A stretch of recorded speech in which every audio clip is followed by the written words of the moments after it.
Dr. Corrine Allen, international author, lecturer, researcher, and practitioner in natural health, nutrition, and neurodevelopmental education for over 30 years, is an expert on how to affect brain health, learning, and behavior problems without using drugs. She's a recognized healthcare leader for her natural and practical approach to health regarding natural and alternative methods of stimulating permanent changes in the brain for issues like ADD, autism, Asperger's, dyslexia, learning disabilities, academic and behavioral issues, and acute and chronic brain injuries. She has developed a brain program which facilitates the connection of neurological pathways for brain cells which have been injured, damaged, missing, or not properly working. Dr. Allen's brain research is applied in the Advanced Learning and Development Institute's brain programs. Through the Advanced Learning and Development Brain Camps, Dr. Allen's method of repairing the brain has helped many families find help, solutions, and hope for their brain problems. Now let's join Dr. Corrine Allen as she speaks on Your Brain on Water. And I appreciate all your interest in the brain. How many of you have personal friends or family who have brain issues on any spectrum? That we're not talking about autism, good. We see it everywhere. We now have 1 in 75 on the autism spectrum. Research shows that 7 out of 10 people actually have some kind of injury in the brain from birth. And we see statistics that now say 1 in 10 have brain injury on some level. And I think if anybody is a teacher or a worker in the public school system, you understand and know that we have a very serious problem. And it becomes very, very serious when that problem comes into your own family and into your own home, right? And it's what do we do about it? And what can we do about it within our financial means? Because these things can break the budget. So we're going to give you some exciting things tonight about how you can share this with others and use it more effectively for yourselves. I've been in the natural health field for over 30 years. And I'm going to tell on myself a bit tonight because, you know, a lot of us in the field think we've learned a lot, and we have, and we know a lot, and we do, but we never know enough. And I told people to use the wrong kind of water for a lot of years. And one of, you know, the things that when I found good water, the best water, I immediately grabbed onto it because I'd been teaching people about pH and acid alkaline, and we tried all the products that we could think of to get that to work for them, and of course the diets, and nothing worked like what we're going to show you tonight. And because we have a brain center where we work with brain injuries and actually do a 2-week intense program to help the brain to circuit its pathways and do them permanently, water is a very core part of that issue. So we're just going to talk about the full spectrum of brain issues tonight and how the water, the very special water that we're going to talk about tonight, is going to help them. Your brain on water. You know that water is the very most important ingredient in your health. How many of you believe that?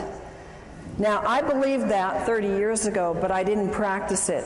And I didn't have a way to give people the best avenue to get that water into them.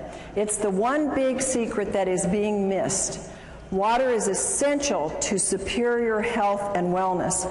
And we're particularly concentrating on the brain because that is the part today that is exponentially out of control. Now, the composition of water, we have water in the body, we have it in the brain. 80% of your brain is water. How come nobody talks about water in your brain? How come nobody says, take this for your problem? They say, take this pill or take this nutrient, and we forget about water. Our purpose tonight is to show you how the first and the foremost thing that we want to do is we want to do water, but the right kind of water, because folks, we're going to show you that if you do the wrong kind of water, you're really wasting your effort. Now, the body is 75% water, and in that you have your bones, they need water. Your kidneys, look how high your kidneys are, 82%. No wonder people get kidney infections and kidney problems, because they cannot flush those kidneys if you don't have them filled with 82% water. And your muscles need 75. How many of you get muscle aches and pains, and there's not enough water flushing the toxins out? And then the blood, look at that, 90%. Is it any wonder why people that drink coffee and sodas and very little water get hardening of the arteries, and we have such a high amount of people in our population today that are on cholesterol medications, and heart disease is the #1 killer? It's because 90% of the blood is water. Your brain on water. Your brain is the missing link in the health of your brain. It's the essence of life. It has the electromagnetic current that fuels our cells. It's the resonance field. It's all electrical through which the cells communicate. So if you want transfer of DNA, you've got to have the proper water. It's the conduit and the transmission of the vibrational information. The water transports, it stabilizes, it signals, it lubricates, and it structures. It does almost everything. And without it, you can't have brain neurotransmissions that are working properly. How does the body use the water? It uses it to produce hydroelectric energy, especially in the brain. How many of you have ever seen a hydroelectric water in the home? I have. I live in Idaho. Lots of people live off the grid there. I've seen an entire ranch set up on hydroelectric, and you don't get electricity if the water isn't flushing and moving and has a charge to it. And that's the same with our brain. Your water has to be flushing and moving. It has to be a lot, or you don't get a charge. You can use water to make protein and enzymes function efficiently. It transports nutrients, it transports hormones and other elements, and it keeps your tissues from drying out. How does your body use water? The Mayo Clinic gives us these examples. It moistens in our mouth, our lips. When we have dry lips, dry hair, dry skin, it's all dehydration. It protects the organs and the tissues when they start to shrivel up, and that is part of dehydration. Constipation, diarrhea. It helps dissolve minerals and other things. Minerals get hardened in our brain and start giving us sclerosis in our arteries. It regulates our body temperature. It helps lubricate the joints. You've heard people say how they can now do things that they couldn't do before because their joints start being lubricated. It lessens the burdens on the kidney, and it carries oxygen to the cells. Other functions of water is that it slows down the cell death. And because we don't see the cell death, we often don't think that we're dying. We're all dying. But we can slow that process down. It lubricates and it cushions. The water flushes out the toxins and poisons, and it helps produce digestive enzymes. And a lot of us have seen how water, and particularly special ionized microclustered water, can move away the aches and the pains in the body. The brain absolutely desperately needs water to function at its best. And even mild dehydration slows the metabolism down by as much as 3%. And we're going to show you what happens and some of the signs of dehydration. One of the things that people don't realize is, how does water get lost? In my life, that was not part of my coursework to study to become a natural health practitioner. We never had a course on water. It was like, at the end of the sentence, it was drink lots of water. But there was never any teaching on drink the right kind of water, and drink water that's electrical, drink water that's a free radical scavenger, drink water that's going to hydrate. We lose water by sweating. When we urinate or have a bowel movement, we lose water. And in a normal day, a person has to drink a significant amount of water to replace that fluid loss that is for normal metabolism. If you happen to drink a cup of coffee a day, or you have a glass of wine, or you have a soda, your need will move up exponentially, and even the basic amount of water will not hydrate you. Causes of dehydration, a very easy cause is you just didn't drink enough water. But what happens is the effects are accumulative. The body uses 2.5 liters, which is about 9 cups of water a day, according to the Mayo Clinic. Now, folks, the Mayo Clinic is mainline and very, very conservative. That is just what you need, folks, to stay alive. Will you please repeat with me? 9 cups just keeps me alive. 9 cups just keeps me alive. So when you hear these things that say 8 glasses of water, 9 cups of water, whatever, it isn't even enough, according to the Mayo Clinic, to keep your bodily metabolism and bodily processes hydrated in the least amount. More causes of cellular dehydration. If you have any kind of work, now strenuous activities can be mental or it can be stress. How many of you have stressful jobs? Most people do or have stress somewhere in their life. Maybe I should have said, how many of you have stressful kids or grandkids? Maybe that's what your trigger is to more hands. Okay, so if you eat foods that are little in fruits and vegetables, they're dried foods. They take a lot of water to digest. And acid, it's like you didn't drink at all, because acid consumption of water, and how many of us have been diligent about getting purified water? How many of you out there have been really diligent about making sure you don't drink tap water and you drink bottled? Oh, I was adamant, you know, we have RO in our house, we have distilled, we have everywhere I go, we have purified water. It's acid water, you might as well drink nothing. And digestion in the digestion process, the fluids are not being replaced. Thirst is the last thing. And you know, I can remember saying to clients, you need to drink more water, and they would say to me, but I'm not thirsty. And I really didn't have a good comeback other than, you need to drink more water. But I sure do now, and you will too. Dehydration occurs when there's more water leaving the body than is being taken in. And the body is dynamic. It's moving all the time, and it's always changing. And this is especially true with the water levels in the body.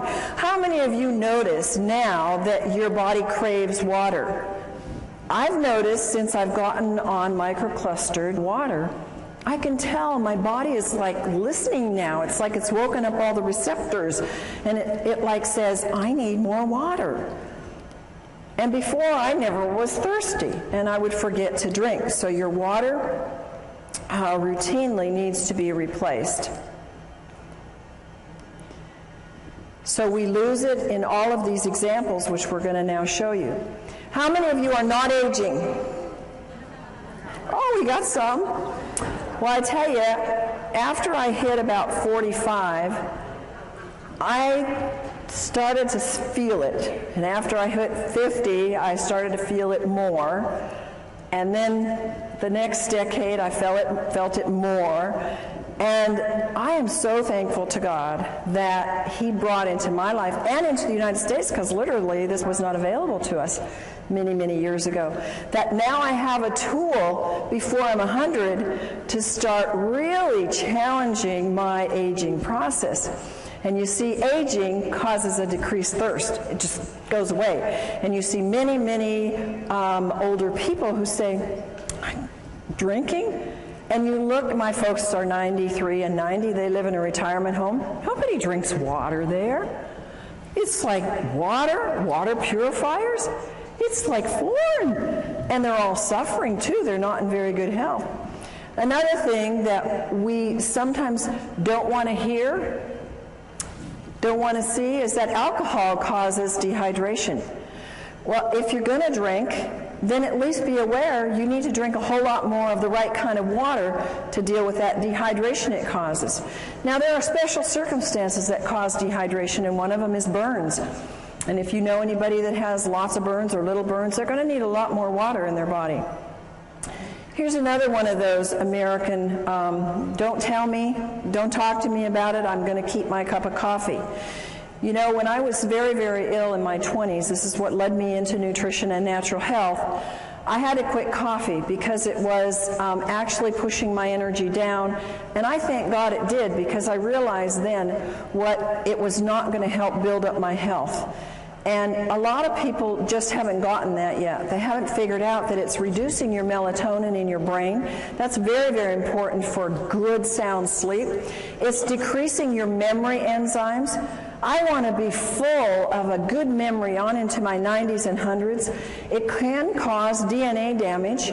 It affects your overall brain functioning. How many students do you know? And when I went to college and grad school, everybody was drinking coffee to what? Think, study, stay awake through the night. I couldn't handle it. Thank God at that time I was sick enough that even coffee wasn't helping me. But it actually depletes their brain functioning. And when people crave coffee, it's a craving for water that their body needs. 10 ounces of coffee removes 12 ounces of water from the body. Dehydration is caused by diarrhea. Diets cause dehydration. When you see people or yourself or whoever, when they eat a lot of snacky foods, processed foods, refined grains, chemicals, high in chemicals, preservatives, sugar is a big one. It steals the water from you, and people don't think like that. Now, of course, salty foods cause you to crave and maybe to thirst water, but what do people quench that thirst with or try to quench it with? Sodas or iced tea or something that further causes dehydration. Exercise uses up water. We know that this doesn't include just the physical exercise, but it includes the mental as well. You're going to need way more than the 2.5 liters to fill up that body's dehydration just from some of these things. Fever, we know that edema means dehydration. I've told this to people for years, and you know what? It's so hard for our brains to get it. Well, how can that be a lack of water when I got too much water? Well, it's because the inside of the cell is mostly salt and your potassium, sodium pumps aren't working right. And the body pulls the water from other parts to assist that area, and you get dehydration. And if you drink enough water, you must drink it until your urine is clear. Now, the only exception to that is, of course, if you just took a B complex with the riboflavin in it, and that will make the urine very yellow. Water is the best natural diuretic, and if people would just use a lot more of that, they would find their swelling and things would be much more improved. High altitude causes dehydration. Again, I'm going to tell you a little story about myself. It's kind of, when I look at it now, it makes me feel rather stupid and ignorant, but I went to Ecuador a few years ago, and I got very sick in Quito. And I thought, what's the matter? I'm not sick. I don't want to get the flu. I felt horrible. And, you know, we had a bottled water here, bottled water there, bottled acid water. And, I mean, I was sick. And it was a health trip. There were a lot of other people there who were into health, and nobody knew to drink water. In fact, you know what they gave me? They gave me cacao, which is chocolate, which has caffeine, which further dehydrates you. I didn't know any better. I was so desperate, so I took it. But now, if I go back there or any high elevation, I'm going to know you drink a lot of the right kind of water and really hydrate yourself well. Another reason, we all know this one, we've all said it, and we've all known it, is when you're sick, you get dehydrated. And why? Because you got to flush those toxins. And one of the reasons why we get sick is because we haven't flushed the toxins and also haven't flushed them with the right kind of water. Chronically ill people have to have the right kind of water, because if you don't, they just get stuck there and then they cause all kinds of illness. This is a huge area with medications causing dehydration. If you will look in the medicine on the internet or anywhere where they talk about the side effects of drugs, look at what they say for diuretics and antihistamines and blood pressure medication and psychiatric drugs. You will be shocked at the list of symptoms that are all what I'm telling you: vomiting, diarrhea, excessive thirst, swelling. All of these kinds of things that are produced by the drug are because they're producing in you dehydration. And one of my passions is that people who are on psychiatric drugs are getting drained dry in the brain. It's like sucking the water out of the brain, because these drugs are just pulling the water that is needed for these neurotransmissions to happen. Another one of my passions is the babies that are coming into the world, because we now have a plethora of brain-injured children and children who can't function. I got an email today from a friend who said, "Oh, thanks so much for the work you're doing. And she said, it's almost every day that I get a mom coming up to me and they're all saying, what do we do for our kids? They all have brain issues. They all have ADD. They can't think. They can't concentrate. They can't behave. What do we do? And morning sickness is because of severe dehydration. Oh, I would give anything to have known this 30 years ago, 20 years ago when I had my children, because I had serious morning sickness. I mean, I was sick. And anybody that's a mom that knows that will remember those days. I didn't ever drink water. The thing that saved me is that I took a ton of pills for my pregnancy, and it took me a lot of water to get those pills down. And I'm sure that that's the only reason why my kids are as good as they are. Histamines rise during pregnancy, so you can have, it's absolutely a need for more water. And the amount of hydration that the fetus gets will determine its future in its structure and its function. Did you know that? Now, I want to make something clear to you, that I am not giving you the research notations under these, because you will get them in the book that's forthcoming on Your Brain on Water. And they will all be documented, because it will take too much time for us to go through that here. But all of these things that I'm telling you are documented in the research. Overweight. Do you think an overweight person is going to need 9 glasses of water a day to just metabolize what their body uses and throws off as waste? How many of you think that that'll be? No. But I would say 99.9% of the overweight people do not drink enough water, and that's probably one of the reasons why they're tending to be overweight. It takes more water for a heavier person to complete their digestive and eliminative processes, and dehydration will slow the metabolic rate down. And also, on the other hand, the right kind of water will speed up the metabolism. Water moves the fat deposits, but I must tell you, it must be negative ionized water, not positive charged water. In overweight, people get confused with hunger and thirst. Instead of going for water, they go for food, and so that creates more of an imbalance. And ionized water provides the energetic equivalent of food. Now, understand what that's saying. Regular water will not do this, but if you are trying to lose weight and you take the ionized water, it will actually provide energy. It's like a source of food to your cells so that you have energy and your body can burn the fat. Sun exposure causes dehydration. The sun, when you're there, you know how dehydrated we get. And what do people do when they're in the sun and for several hours after? They go get carbonated, caffeinated, alcoholic sugar drinks, and every single one of those creates more dehydration. Of course, sweating creates more dehydration. My son is a great guy that works out. It's a water you can drink while you're working out, and you don't get that slush in your stomach, and you don't feel an upset stomach from it. Stress causes dehydration. I look at the hours I used to work. I still work them, but I used to work them without drinking water. Now I have large glasses of water beside me all day long. And I would think, oh, I'll drink later. Oh, I know I need to drink. And my day would just go push, push, push, push, push all day long.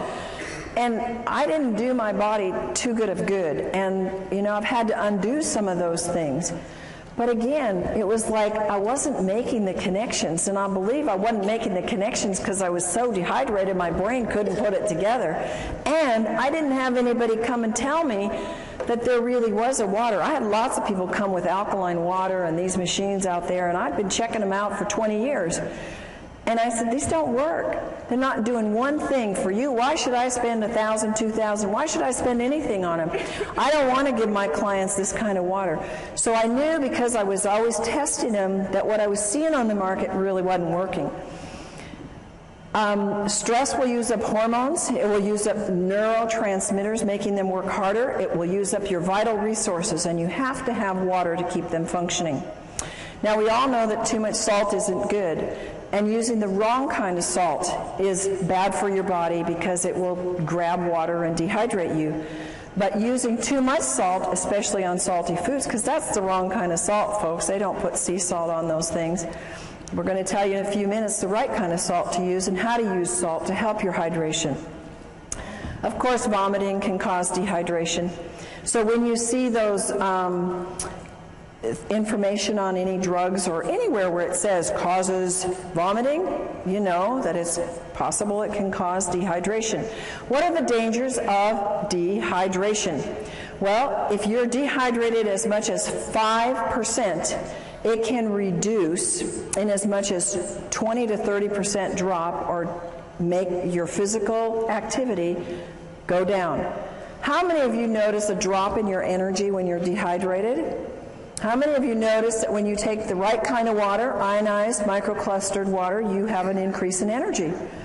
I mean, it's phenomenal what that can do, and if you take any supplements at all, it pushes them to the height of what they can do. So I can go 16-hour days now with no breaks and just, 10% reduction in your water can make you sick. 20% can even mean death. Isn't that amazing? Only 20% you can die. 1 to 2%, that's very, very little, folks, in your brain can mean that you have problems concentrating and thinking. How many of you know somebody, I wouldn't ask you if you had that problem, but how many of you know somebody that has that problem? I think we all do, and at times we all do. Dehydration is a cumulative. It comes together. You see, the average person drinks 160,000 gallons of water in a lifetime, and 75% of the citizens around the world in developed countries are chronically dehydrated. I would have never believed that before my experience with water personally and what I've seen with my clients and our brain participants in our brain center. It's absolutely true. People are so dehydrated.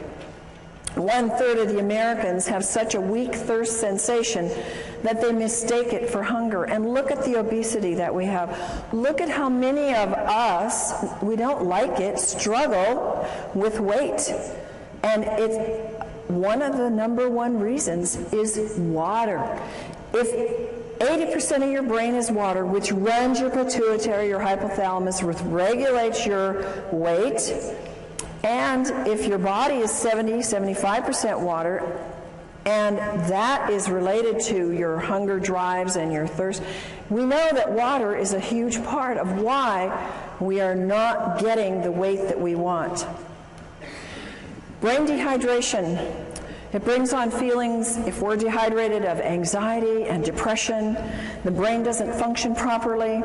It uses up amino acids that are called our happy aminos that have to be working. The worse the dehydration is, the worse the depression and anxiety are. I wish I could go back to my clients who had such severe depression that they chose to go to psychiatric drugs. I wished, and nutrients weren't doing it, folks, and maybe you know people like that.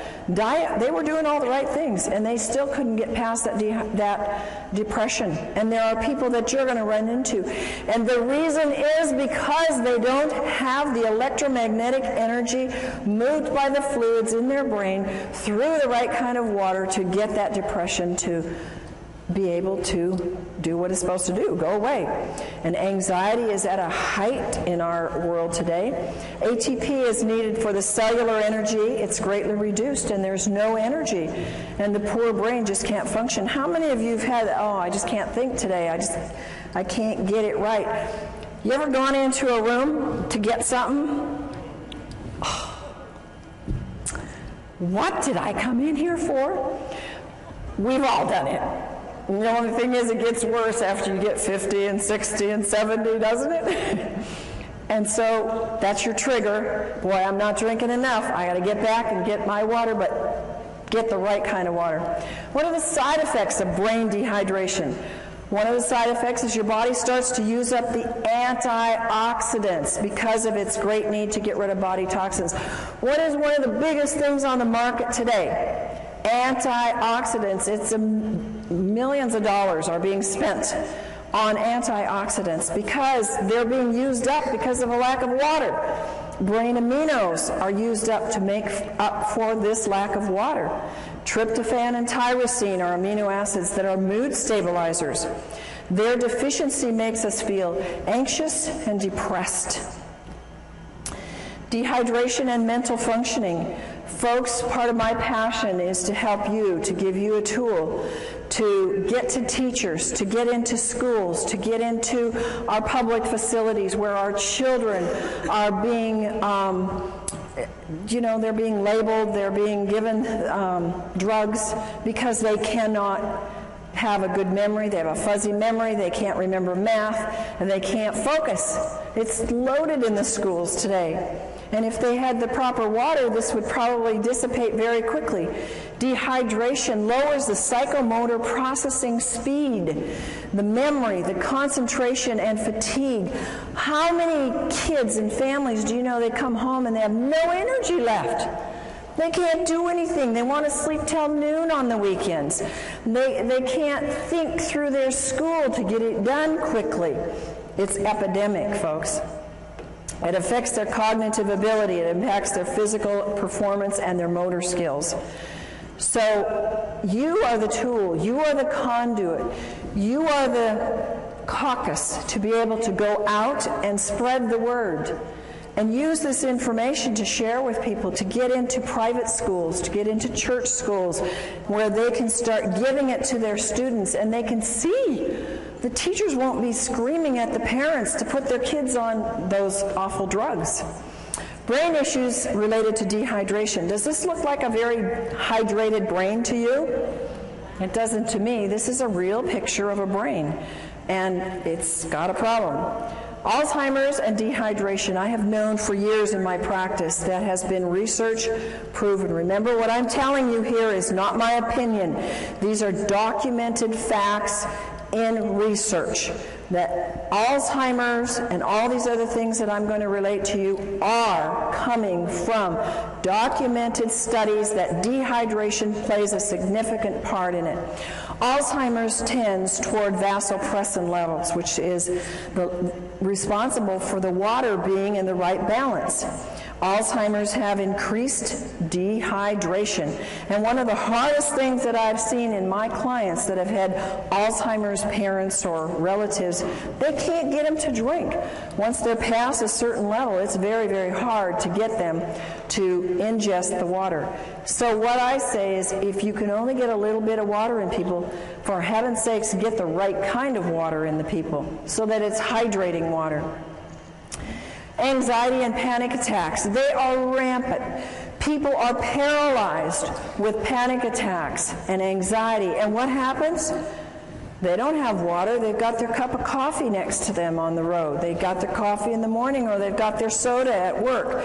Sweating and nauseous, shortness of breath, dizziness, lightheadedness, unsteady and fearful. These are all signs of dehydration and anxiety and panic attacks.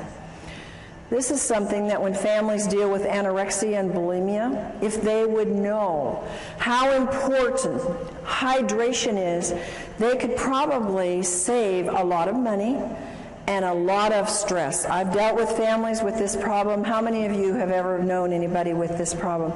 It's very serious, and it's very life-threatening.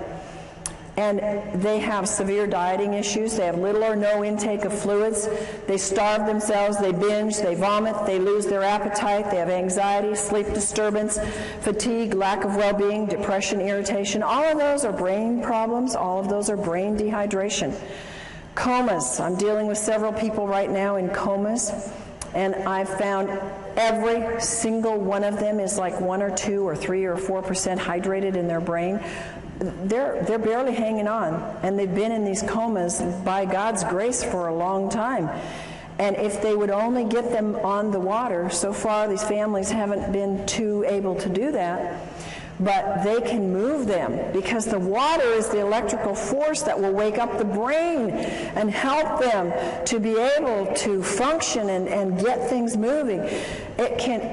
Comas See, the brain and the body shuts down, and when the body is so dehydrated, well, we think because they had a brain accident and they got it hit on the head that they can't come out of that coma because of that. Folks, I'm telling you, they can't come out because their body doesn't have enough energy in the brain or in the body to do the connections to get it to wake up. In an advanced terminal cases, dehydration is a very important factor. And hydration is a key factor in coma and delirium. It's very important that you use microclustered, ionized, alkaline water to quickly and efficiently hydrate the brain. Bipolar.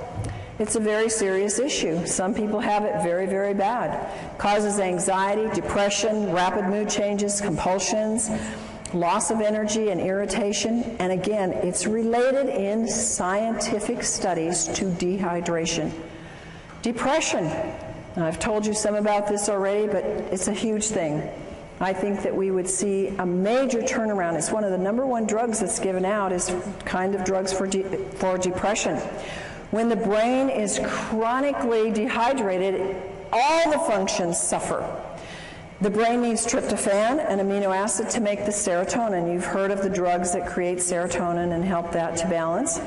Really doesn't balance them, makes them more dehydrated, which then makes melatonin, which helps them sleep and get rest so they can function in their day. The amount of serotonin made is dependent upon adequate what? Water in the brain, and the right kind of water. Moods. How many of you ever had moody kids? I had a moody husband and an angry husband, and he would not be upset with me telling you this because we fixed him and he's thrilled to be fixed. But he was a forceps baby, so he had some brain injury. And folks, by the way, all of these issues where they have more of a tendency when they get dehydrated, because not all of us, when we get dehydrated, go bipolar or go anorexic or go into depression. I believe there's plenty of evidence in the research to show us that they have an incident, shock or trauma or some kind of an event that has caused an injury in the brain. And in my husband's case, this was his forceps birth. So we put him through our brain programs and helped the circuits to reconnect, and he was doing so much better. But since he's been in water, he has seen even more improvement and more help. But there's one little time when we're driving long trips, and what is it with men that they don't like to drink? They got the easiest job in the world to stop anywhere, and women don't have that privilege in life. Well, my husband won't drink very much, on the road, and I'm guzzling and stopping all the way along, and he'll get real fussy when we're on trips, and I'll just say, "You just dehydrated, honey." And he is. So it's associated with negative mood. When you see yourself getting grouchy and, others around you, it's because they are dehydrated. Multiple sclerosis, a big problem. It's very sad to see this. You can get well from multiple sclerosis, but it means many scars. And one of the causes of exacerbations is dehydration. Not drinking enough water, drinking other beverages that are like caffeinated beverages, soft drinks, alcohol. I know a number of people that have MS that have gotten over it as I've worked with them in my practice because they really went on a strict diet and did a lot of things, but others have not because they refuse to drink, and they continue to drink their sodas and their dehydrating beverages. And dehydration doesn't necessarily cause it, but it makes it much worse. Here's one that everywhere I go, I have people tell me, "Oh, and yeah, my this relative, friend, acquaintance has schizophrenia." We don't hear about this because nobody's going to come up to you and say, "I have schizophrenia." But schizophrenia is very much related to dehydration, and the high risk of dehydration further from the psychiatric medications that they're on. And they show depression, they show delusions, hallucinations. Remember coma and being delirious, lack of water, no energy, again, brain doesn't work right, confusion, stupor, comatose-like, and suicidal. Suicide among our teenagers is very high. I am of the personal belief most of our teenagers that I work with, and I was a counselor in the alternative, the kids that couldn't make it in the regular school, they were the special kids. So I worked with them for many years. And they never drank water. Of course, I didn't either.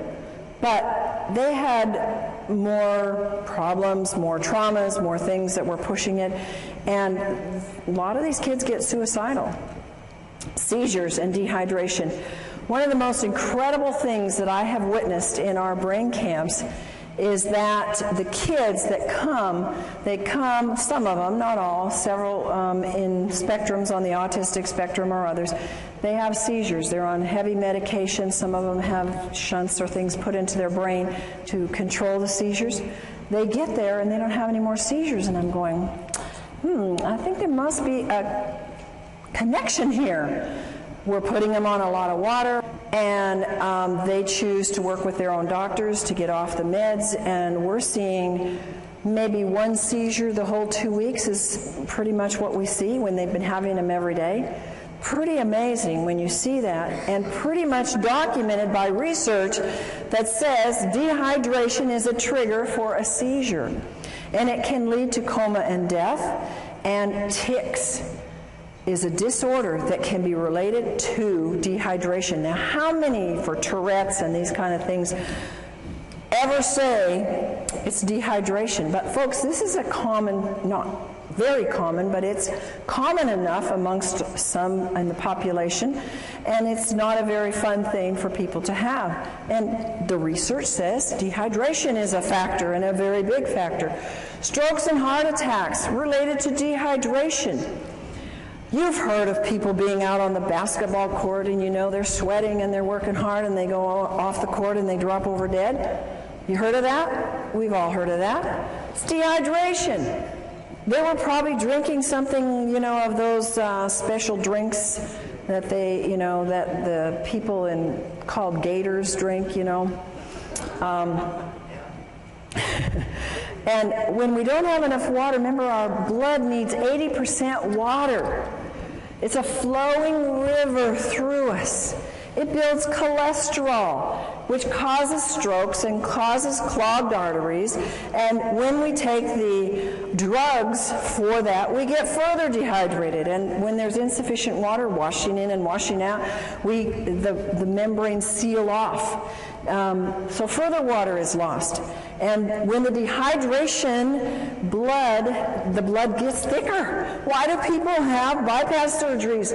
Why do people have events of heart attacks? Because they're dehydrated. What a simple solution, guys. And it's so economical. Do you think that $4,000 is cheaper in getting a water machine that will wash you and wash your arteries than going in for bypass surgery and losing work for 6 months to a year? I mean, come on. Put your priorities in the right place and start thinking about what is it and where are we putting our priorities. When we think about, when my husband and I were introduced to this kind of water, we said, that's a no-brainer. We're spending all this money on supplements and all these things to get younger and to do the work that God's given us to do. It doesn't make sense for us not to have the best water on the planet. And so cholesterol is a production in a defense. It's God's way of protecting us from dehydration. Swelling of the brain and dehydration. If you lose more sodium than fluid, you will swell. The body compensates for this loss by producing particles that pull the water into the cells. This produces edema and swelling. And when this happens in the brain, there is severe, grave consequences. And folks, you and whoever gets this information from you, this information may save a life. Because when somebody has a car accident or an injury to the head, the number one thing that can cause more brain injury is the swelling. And if you cannot stop that swelling, you will have so much more brain injury and in many cases death. So remember that little piece here. There are little life nuggets here that can save many lives if you pick them up. Brain dehydration, histamines, and brain allergies. ever thought that allergies were related to dehydration?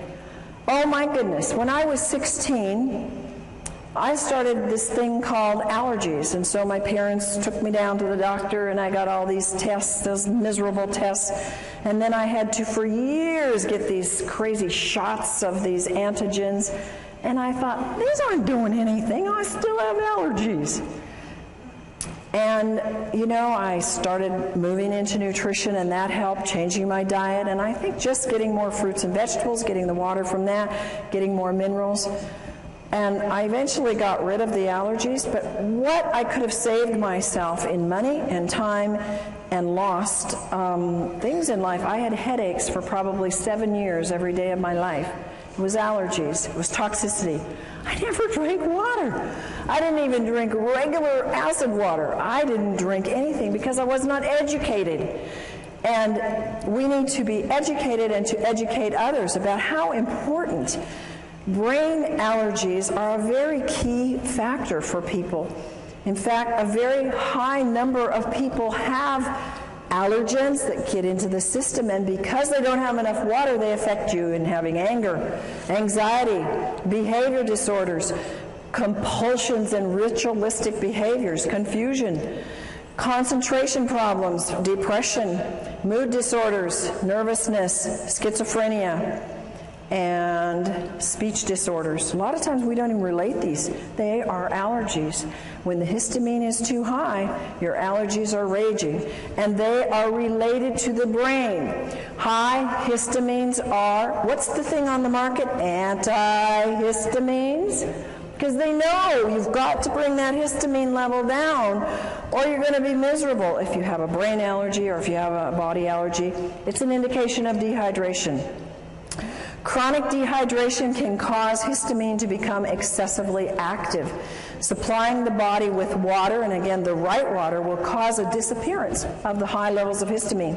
And water, now folks, this is science, this is studied. Science has told us that water, even regular water, will reduce histamine amounts. But think of how much exponentially you can raise the bar if you have microclustered ionic alkaline water, because it inhibits the histamines even more and their production and acts like an antihistamine. It's fantastic. Science has documented a lot of things for the brain, and histamines is one of the things they know. They've done the studies. Brain issues are linked to the histamine levels being way too high. Abnormal fears, aggressiveness, autism, bipolar, compulsive behavior, compulsivity, and rituals, crying easily, depression, hyperactivity, obsession about sex, overstimulation, racing brains, schizophrenia, suicide thoughts, and others. See how many of these are coming at us from different levels. Many of these things you've heard just a few minutes ago about dehydration. Now you're hearing it about histamines, that they have high histamine levels being caused by the dehydration. Signs of high histamines are caused by brain allergies, agitation, aggressive behavior, anxiety, autism, depression, fatigue, irritability, learning problems, moodiness, psychotic issues, slowed thought processes. And do you know that most common in the world of allergens is dairy and gluten? One of the things we do in our brain camp is we do a gluten-free, dairy-free diet, teach people how to do wonderful recipes without gluten and without dairy, because they are such high triggers for the brain to go into some of these things. Water is a natural antihistamine. Research shows that water is known to reduce histamines. One of the greatest researchers, and I recommend you Google him and look up his works because he has a lot of great books on water. He's done fabulous research and is responsible for giving us a lot of good information about what water does. Batman Helge is an MD, and he says that water inhibits histamine production as well as its excess release. And he's the one that found in his research that water by itself had the strong antihistamine properties. Allergies are in epidemic proportions. I used to think in my practice, every single person that came in, now granted they came in because they were sick and they had issues, I wasn't dealing with a healthy population, but that everybody had allergies. But research says that 2 in every 10 now suffer from allergies. And the young are developing nervous system problems, and their nervous systems are particularly vulnerable to any allergic or toxic overloads. Allergies lead to behavioral disorders such as hyperactivity, learning disabilities, etc. At least 1 in 10 child may react adversely to some common foods or additives. Dehydration produces more histamines. Histamines are produced exponentially when the body becomes more and more dehydrated. Your brain's health depends upon 3 main factors, and I want you to memorize these. Write them down. You got to drink water. You got to drink enough water, and you got to drink the right kind of water. So when we say drink water, right now we need to be saying you need to be drinking water that hydrates the body. And what is that water that hydrates the body of the brain? Microclustered ionized alkaline water. Water recommendations, and these are only guidelines because I find that I need sometimes a lot more water than this. The minimum intake for children and adults is 1/2 your weight in ounces. Think about this, folks. How many of our school children even drink 2 glasses of water a day? Very few. And parents say, well, here's your Coke, here's your milk, here's your, your health drink, whatever those are on the market today. Here, you need some energy, take this. And they're making them more dehydrated. The body needs no less than 2 quarts of water and 1/2 teaspoon of sea salt every day to compensate for its natural losses in urine, respiration, and perspiration. Remember that the inside of the cell is water with salt in it. It's not just water. So I noticed, I was on a weight loss diet recently, lost 10 pounds in a week, and water was a big part of it. And it was exciting, and I would take a teaspoon of salt, and I love salt, so it wasn't hard, but it helped me. I mean, it was pushing it out. So it was kind of exciting, and I could see my body was needing more than 1 gallon a day to flush all the toxins that were moving. To really hydrate the system, you can drink equal to your weight in ounces. So if you weigh 150 pounds, you can drink 150 ounces. Not 150 pounds, folks. Sodas. How many of you are hooked on sodas? No, in the past we're hooked on sodas. Yeah. And did you know it? No. Nobody ever taught you that. Like, they taste good. And I need a refreshment, and I just ran, or I just had a stressful day. Oh, give me a drink. Or what do we do for people to be kind of hospitable? We give them drinks, right? And we have a whole assortment of things that are all dehydrating and all acid. If you substitute milk, juice, sodas, tea, coffee, alcohol, you have to drink even more alkaline water. You have to drink 12 ounces of water just to replace, remember, that 10 ounces of coffee. It takes 32 ounces of alkaline water at 9.0 pH to neutralize 1 8-ounce soda. Is that amazing? And you can experiment with it and see. Start pouring in and see how many glasses of alkaline water it takes to bring that pH up to alkaline. It takes 32. Dehydration is caused by water not absorbing well. Water has to be microclustered, ionized, and alkaline to have the proper hydration to cells. And again, to the average person, it's like, I don't even know what dehydration is. Well, now you can give them this information and let them see. They're going to all identify. How many of you have identified with some of these symptoms we've talked about tonight? And so the average person is going to get it. They're going to know, oh, I am dehydrated. I do need water, and I have not been educated about water. The average person, even in health, folks, even your practitioners in the natural health, have not been educated about water because we haven't had the right kind of water readily available, but we do now. RO, distilled, purified, bottled acid waters, they're all going to dehydrate and take water out of the body. So what do we drink? We drink only microclustered, ionized alkaline water made with medical grade.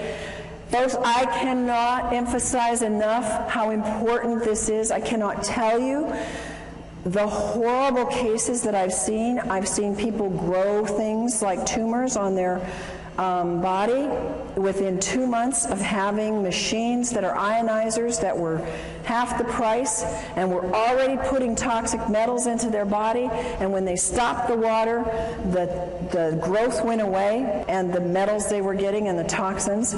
So it is absolutely critical, and just having solid plates isn't enough. You've got to protect those metals, and only medical grade platinum and titanium are safe for your body so they don't break down.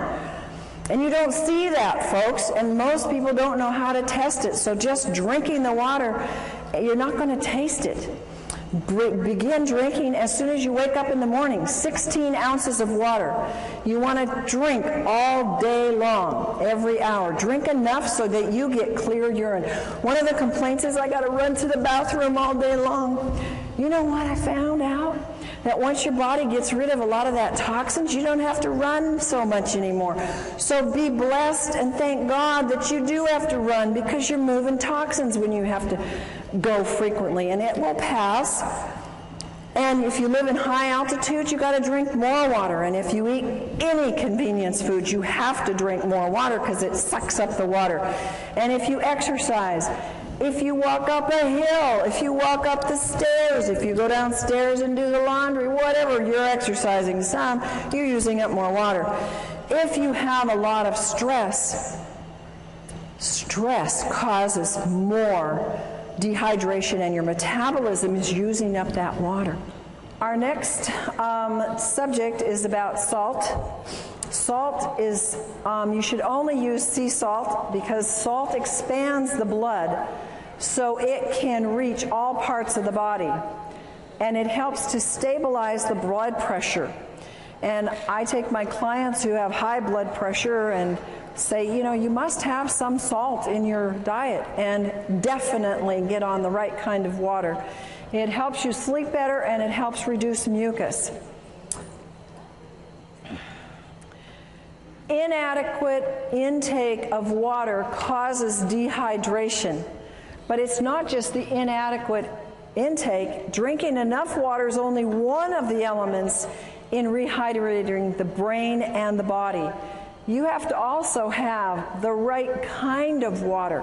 It has to be microclustered, it has to be ionized, it has to be alkaline, it has to be made from solid medical grade plates, and it may or you may not absorb enough water. I can't tell you how many people have said, and they've even gone into their doctor and said, I'm drinking a gallon a day and I'm still dehydrated. And folks are getting the message out there, and people are starting to hear and listen and say, well, I'm not hydrated. Oh, so I'll just go get any alkalizer, any ionizer. Folks, don't do that. I promise you that as a professional and as someone that can tell the difference, you've got a big difference. And when, you know, it's like you do pay for quality. You know that about your cars, you know that about your houses, you know that about your lives in other ways. Why don't we get it about our water? And hopefully you will get that and be able to help your friends get that. Water that is acid is dehydrating. And I almost feel like I have to go do some kind of penance to my clients who I've told them to drink RO water, to drink distilled water, because I was actually doing them not any good other than giving them water that didn't have all the chemicals in it. I was giving them positively charged acid water. And then we were having to give them products that had to move the pH, and they were having to do more and more raw foods because they couldn't get their pHs to stay alkaline because they were drinking all the wrong kinds of waters. Water that is acid is dehydrating. One of the greatest things you can do with people is go up to them and say, hey, you drinking that water? How long have you been interested in good water? And people that are drinking bottled water care about their water, right? They already are aware that they need to be drinking water and that it's important for them. Water, folks, is not just water. Would you ever drink this water coming out of your left-hand side here? No. Would you drink it coming out of the right, the falls? Yeah, you wouldn't probably have any problem at all with that. Water is not just water. It has a structure. And the structure is very different in water that comes out of polluted areas or tap water or RO water. Ionized water has an ability to change the structure of the water. And your water has its own brain. Even the purest water can still contain vibrational pollution. Even pure bottled water, even pure RO water has a vibrational pollution of acid. Water's the most programmable substance on the earth. It has a memory. It'll actually contain the energetic signatures of whatever is placed in it. And it stores and transfers this information within the body. This is why we can now replicate that water that is like the hexagonal water coming out of the high mountain areas in the Hunza area and in other areas that are mountain areas known for longevity. We can now duplicate that in your own home and have longevity coming out of your own tap. And bottled RO distilled is not the best. It will not hydrate the body. There's a couple things. We have structure of water. The water is a pentagonal structure. That's large, big clumps. And it's very hard to move them into the cell because the cell has very small, permeable walls. And it's not shown in any way to improve life other than keeping you alive. It accelerates your aging, and it's high in acid waste that build up. The metabolic functions actually decrease. And there's little capacity for that water to store any energy. It has little energy to give. How many of you get energy from drinking tap water or RO water? Do you get energy from drinking microclustered, hexagonal, ionized water? Yes, amen, do you? A lot of energy because it holds energy. Little penetration of the nutrients into the cells. I can take half of the vitamins and minerals I used to take. How many of you have the same thing now that I drink hydrated microclustered water because it gets into the cells? Nutrient absorption is more efficient, and there's an inefficient absorption or getting rid of waste with the pentagonal water. Now the hexagonal structure of water is small clumps. It's easy to get into the cell. They improve life significantly. They slow down the aging. There's no acid waste buildup. The metabolic functions increase. I've actually noticed that when I drink this water, I tend to have a low thyroid, but when I drink the water, my thyroid starts working a whole lot better. Huge capacity of this hexagonal water to store energy. And it needs those folks, those very strong, solid medical grade plates to be able to make that kind of water for a lifetime. If you don't have that, you cannot keep producing that year in and year out. It is highly energizing to the cells. It gives rapid penetration into the cells of nutrients. It helps their absorption, and it helps efficiently remove the waste. It contains powerful antioxidants. We call this microclustered, hexagonal, ionized water. And it has the negative hydrogen ion called the hydroxyl ion. Its water becomes alkaline, which helps our bodies move to the pH side of alkaline. It's super hydrating. You can run a very strong race. I can do a very strong workout where I'm jumping and moving and very much doing cardio, and in the middle of it drink a whole glass of water, and it doesn't stop me at all. Whereas I could never do that in the past. I had to do it before or after exercise. And the ionized water is 6 times more hydrating than conventional water. Microclustered hexagonal ionic water scavenges free radicals. It breaks down the cells. The free radicals steal the molecules from the healthy tissue. They create unstable or mutated cells. How do you think we get cancer, folks? Those are unhealthy, mutated cells. And free radicals are responsible for all disease. People come up to me and say, well, does it help this? Does it help this? Does it help this? Is it a degenerative disease? Meaning, did it happen by an accident? Did they get a hit on the head and it happened one day, it was there, and the day before it wasn't there, and the next day it was there? That's not a degenerative disease. A degenerative disease comes on slowly. And almost all the problems that we have today, of which we have myriads of names for, are degenerative, and the water is what is responsible, number one, for moving those free radicals out of the body, which are causing those things. Only the large solid plates hold the energy structure in the water to get into the cells. I had somebody tell me how they did an actual research study. They bought 4 or 5 of these other machines that have slotted plates, have mesh plates, and even some other kinds of plates, but they were not the high-grade medical solid plates. True to the research on hexagonal water, that if it's true hexagonal water, and if it's done properly with the proper electricity, the proper amount of square inches, enough on the plates to get the water split, it will hold, and that water held every single time way more than every single one of these other types of machines. And you can see the difference in the sizes. So the structure is important, and if it doesn't hold that structure long enough to get in your body or to stay in your body until it finishes its work, folks, it doesn't matter what it registers on the meter. If it can't hold it longer than more than a few hours, and many hours, it's worthless.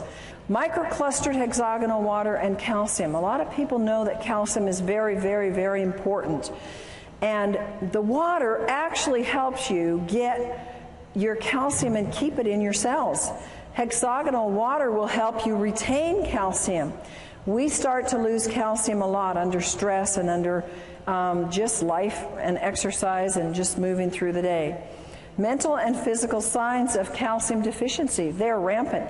Nervous tension, inability to relax, can't sleep at night, fatigue, not in proportion to the amount of work you do, restlessness, irritability, quick-tempered, insomnia, spastic colon, tooth decay, bone loss, mental depression, muscle spasms, PNS, PMS, menstrual cramps, and menopausal symptoms, all calcium deficiency.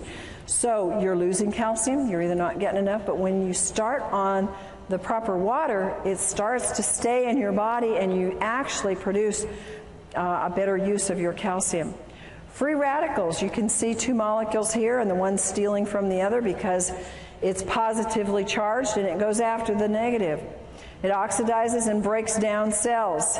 The brain can't perform well when there's too many free radicals. Nearly all diseases, and we're talking about brain diseases as well as body diseases that are linked to free radicals, they are actually produced from childhood, and I think that what we're seeing today is children very young are producing these free radicals because they are having, at very young ages in our 20s and 30s, not children anymore, but they developed these years before because they're high free radical production very early in life. Aging increases the production of free radicals. And we cannot keep up with this excess. There's no way. How many of us are actually getting younger every year? We're trying, but it's a battle, isn't it? And some of us are gonna make it, but it's a constant battle to get past those free radicals because we're getting hit with them everywhere. Feed the brain the most important antioxidant. It's water.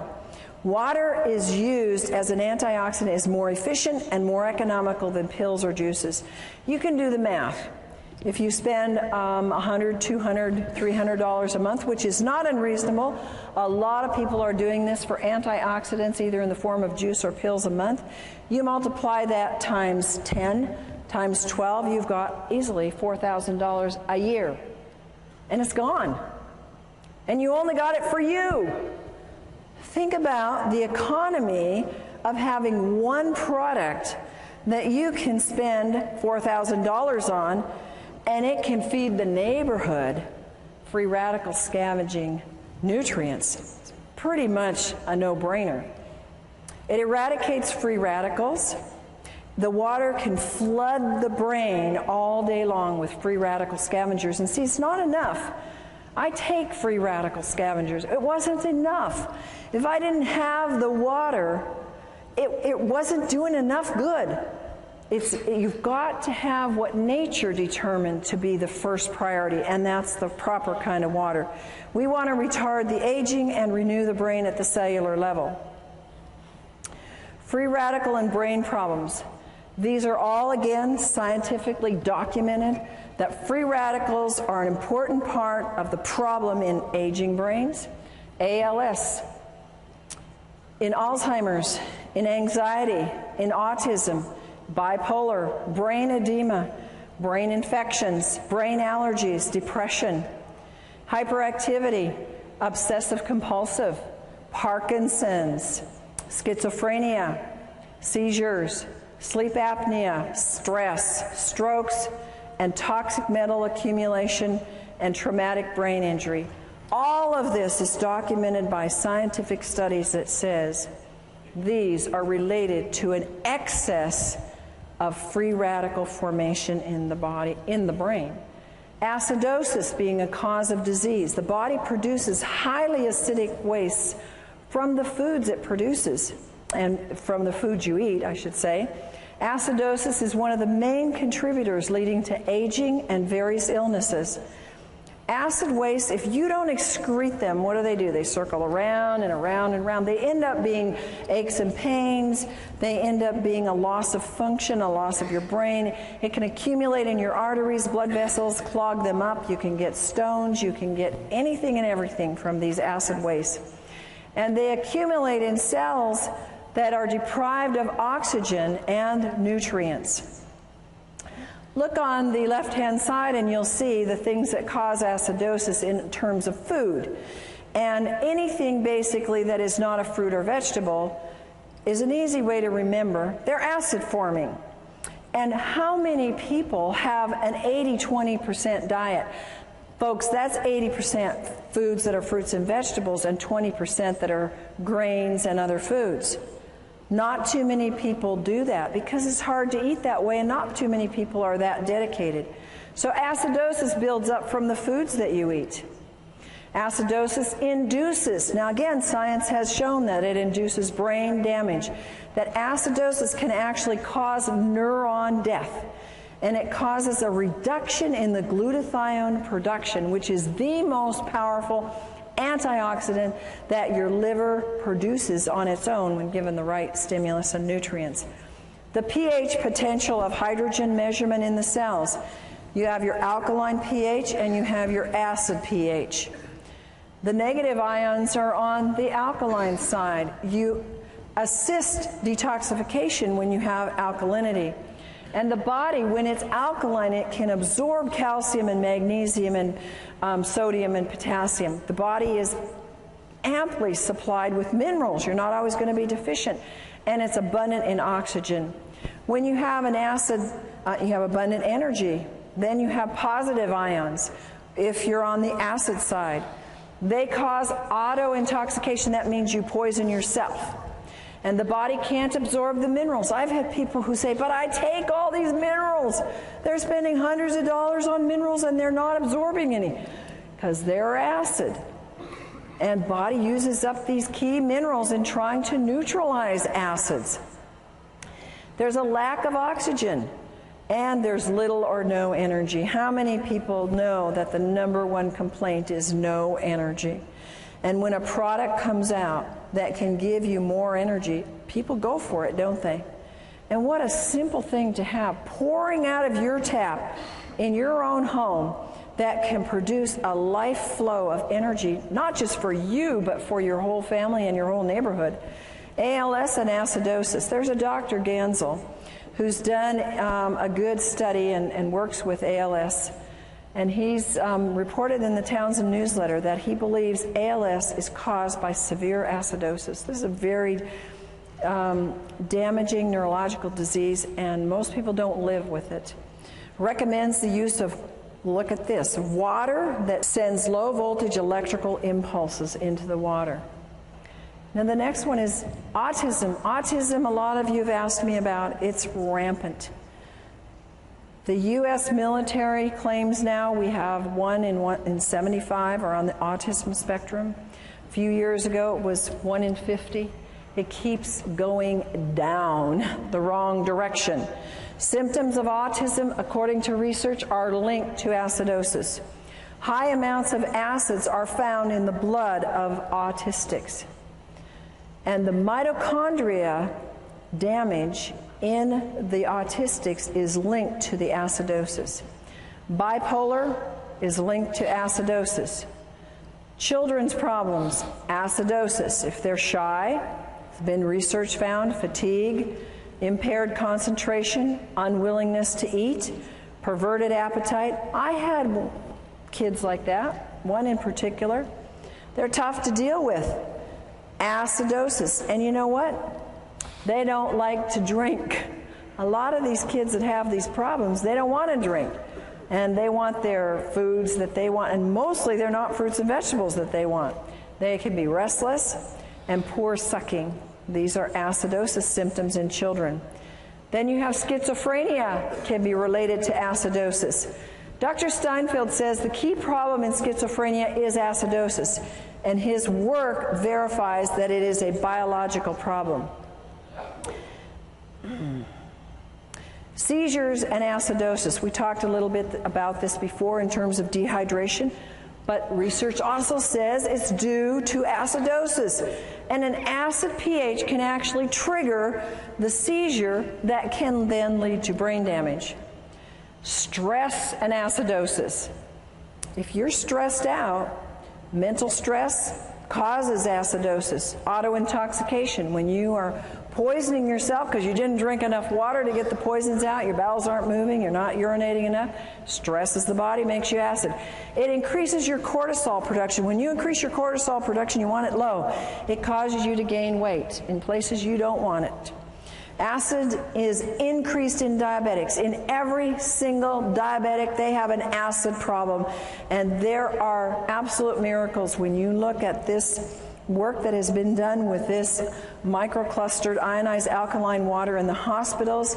In Japan, you have seen pictures, video documentation of diabetics who have been absolutely turned around using this water. It's absolutely fantastic for any blood sugar issues because it helps get rid of the acidosis. It doesn't do anything to cure a disease. It gets rid of the causes and lets your body do the work. Acidosis in a traumatic brain event. If you are eating junk food and not drinking water properly, the right kind of water, and you happen to have an accident, a car accident or hit on the head, you can have a pH level in the brain that's already acid.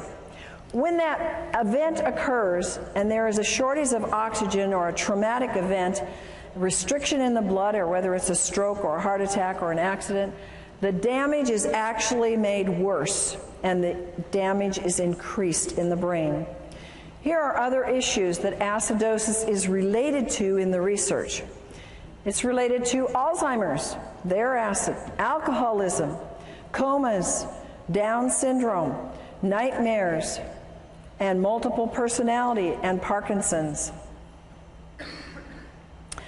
Alkaline water solution.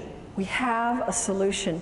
It is so exciting for me to be able to share with people a solution because we have an epidemic of brain problems. Would you agree? How many times have we said, what is wrong with them? Yeah? And, you know, it might be us, but, you know, we think and we see that there's a lot of issues with people's brains. They're not thinking right. They're not reasoning right. They're not functioning. We have an easy solution. It's effective. It's economical. It increases your oxygen. We know that oxygen is important. How many of you know that cardiovascular exercise will increase your oxygen? How many of you do it every day? Good, some of you, but we don't do it enough, do we?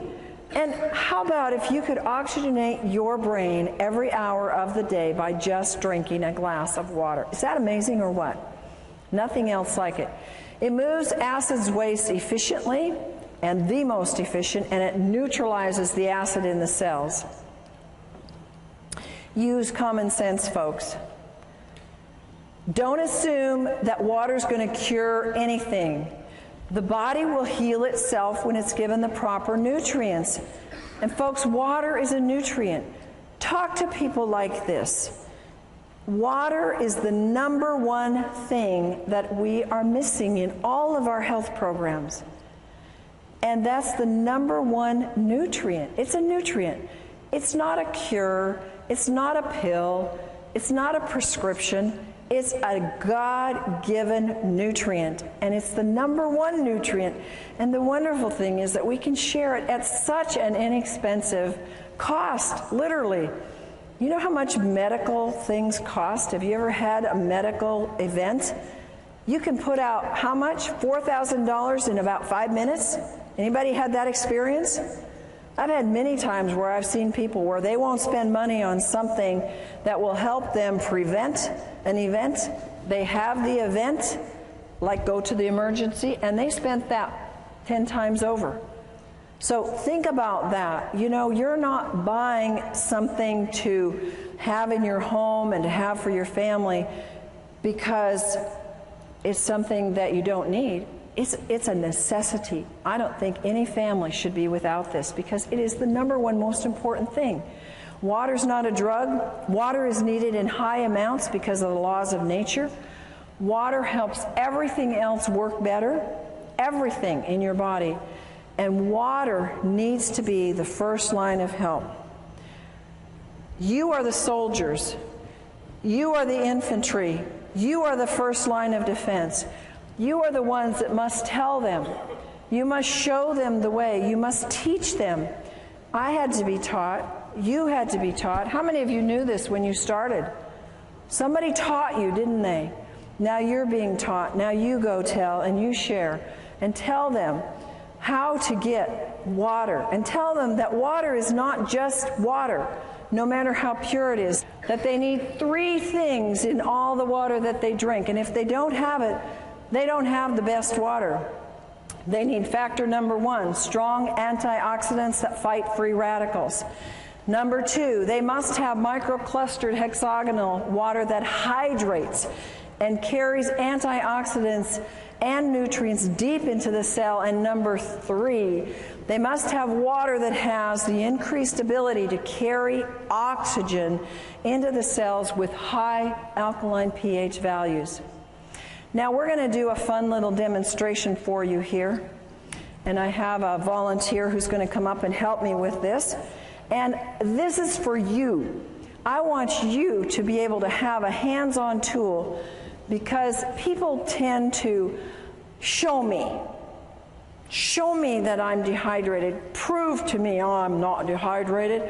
I'm going to give you a little test that everybody in the room can use, and you're going to go home and play with it tonight and play with it with your friends. It's a test that comes from some of the acupressure and kinesiology that we learned. This is Gina, and Gina has traveled all day, and so she's been pretty dehydrated, so I thought she would be a good one to test because she didn't get to drink her good water. So first of all, we're going to just test her. And I'm going to take you this way.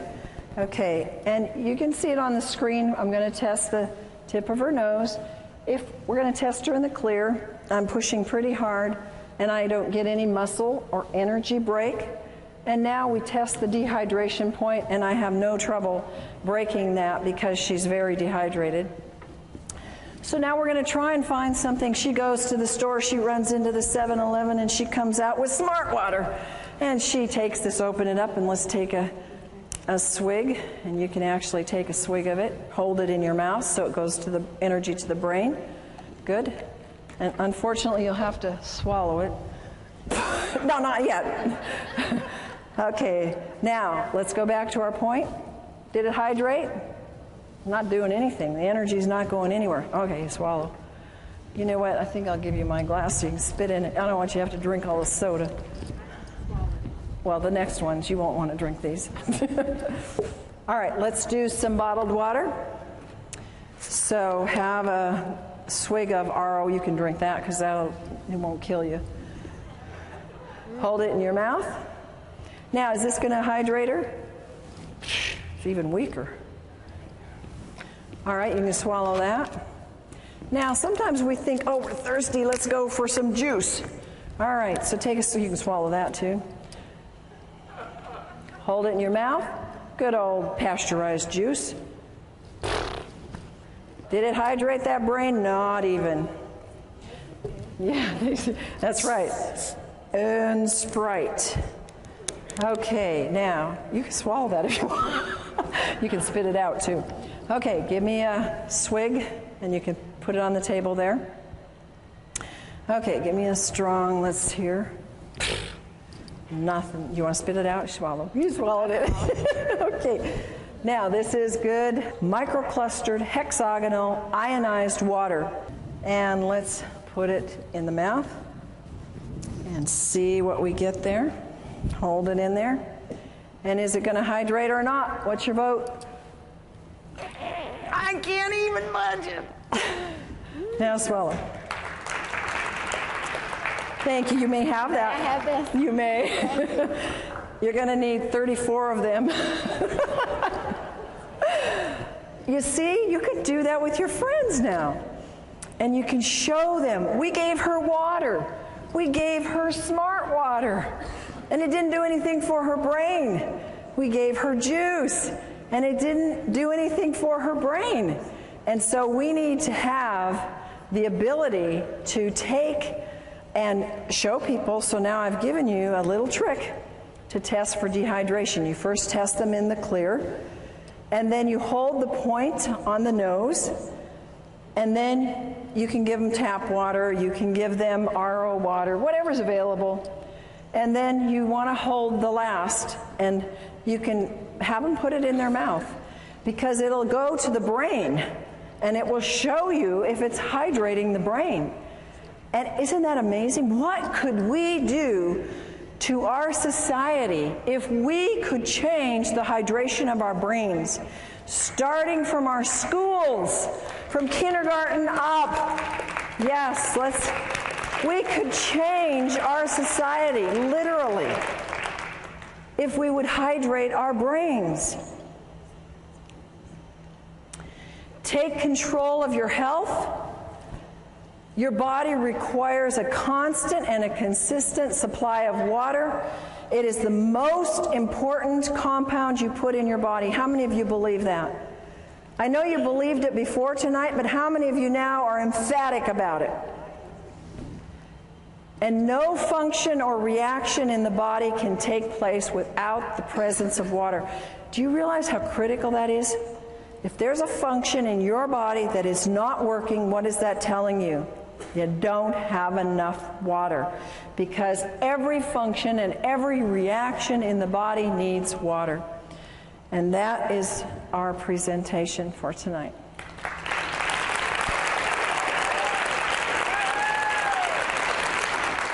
Dr. Allen has gone beyond her doctorate in nutrition to find answers for her clients' brain issues when nutrition isn't enough.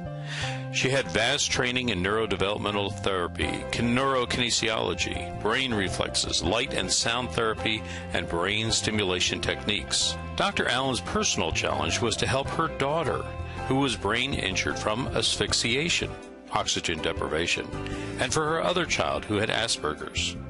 Both daughters today are functioning well emotionally, socially, and academically. She now offers other families the kind of life-changing information and care she so desperately needed for her own children. Dr. Allen's vast experience includes nutrition, allergy balancing, neuro-emotional release, essential oils, total body modification, homeopathy, magnetic and electromagnetic balancing, herbs, nutritional supplements, quantum energetic techniques for brain and body health, light and sound therapy, auditory integration training, neurokinesiology, and neurodevelopment brain re-education. She has developed a brain program called the Allen Method, which facilitates the connection of neurological pathways which are injured, damaged, missing, or not working properly. Through the Advanced Learning and Development Institute, individuals can participate in Dr. Allen's life-changing brain camps and home programs. Through this alternative brain developmental technology, many adults and children are finding hope and success with their brain, behavior, and health issues. For more information, contact Dr. Corrine Allen, Advanced Learning and Development Institute. The phone number is 866-81-BRAIN. Our website is www.brainadvance.org, or send us an email, brainadvance@gmail.com.